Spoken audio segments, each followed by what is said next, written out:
Alright, so this was not supposed to be a photography trip. My wife and I drove down to the Smoky Mountains for our 34th wedding anniversary. And like I usually do, I brought a camera with me. And my camera of choice this time was my brand new Nikon ZF. But when I got home and I put the images in the Lightroom, I realized I wasn't just taking pictures of the Smoky Mountains.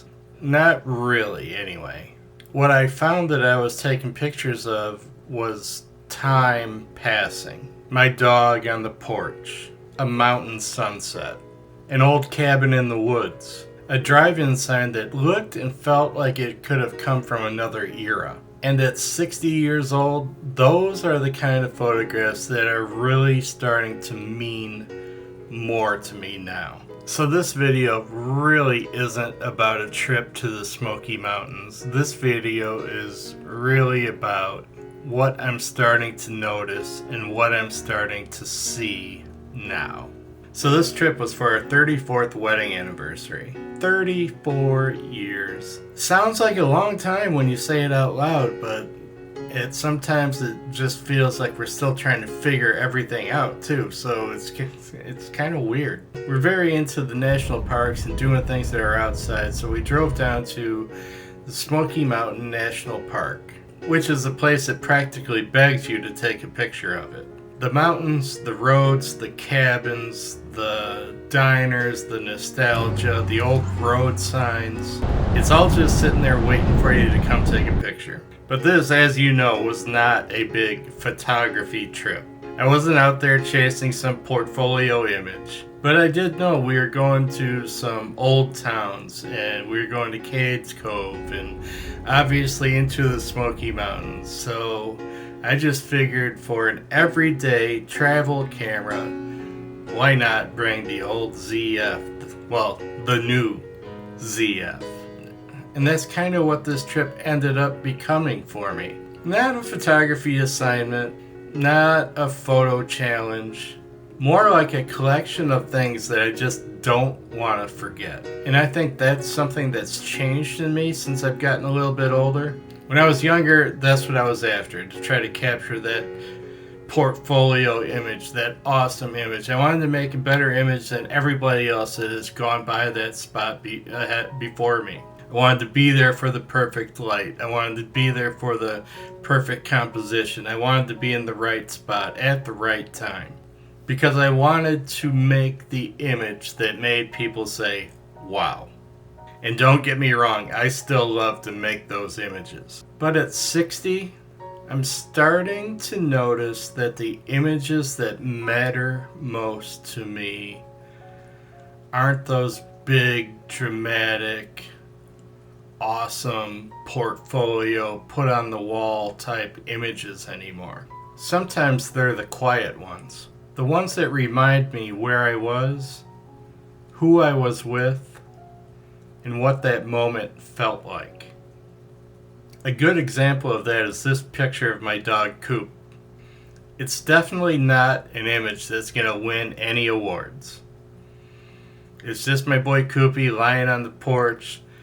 No dramatic scene, no dramatic pose, no action, no fantastic background or setting. It's just Coopy sitting there on the porch being him.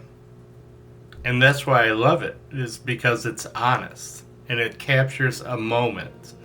A dog on a porch, a quiet afternoon, and that feeling you get when you're away from home and you're away from everything.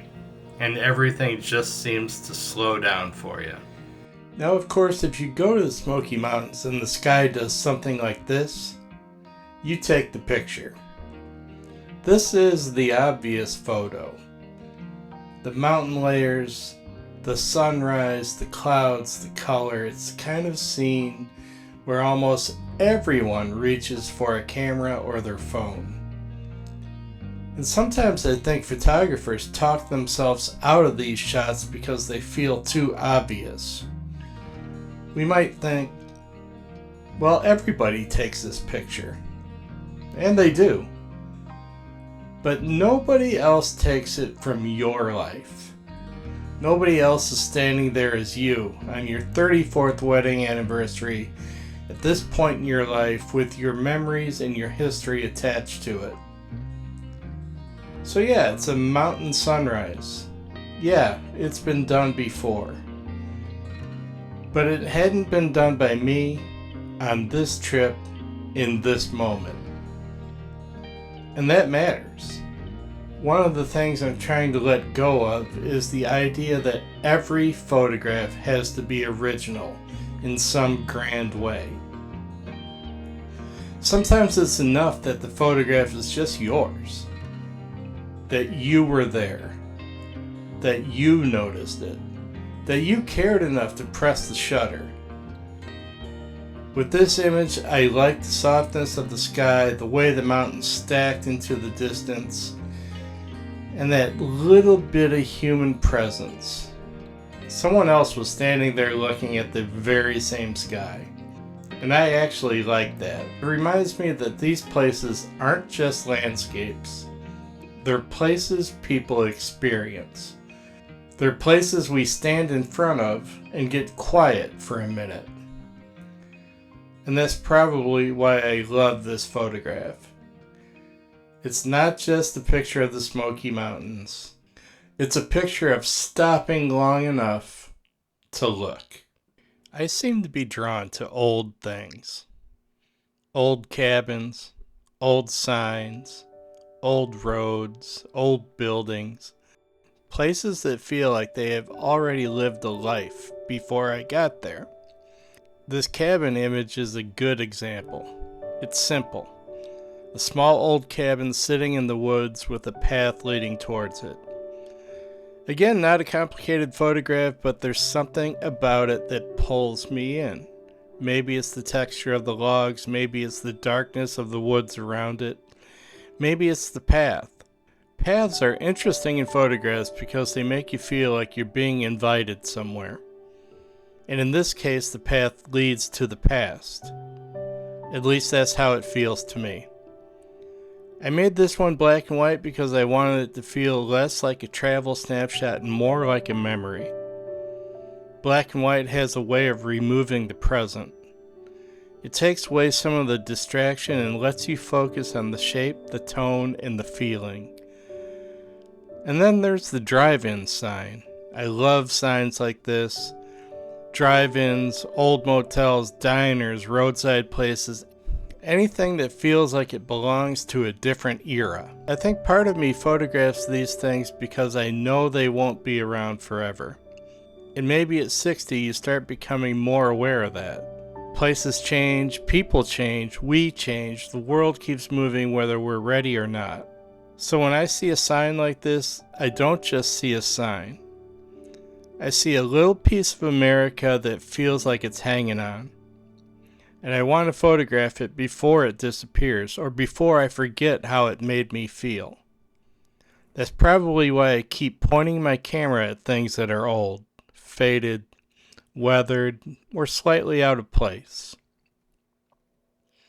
They feel human to me. They feel like time.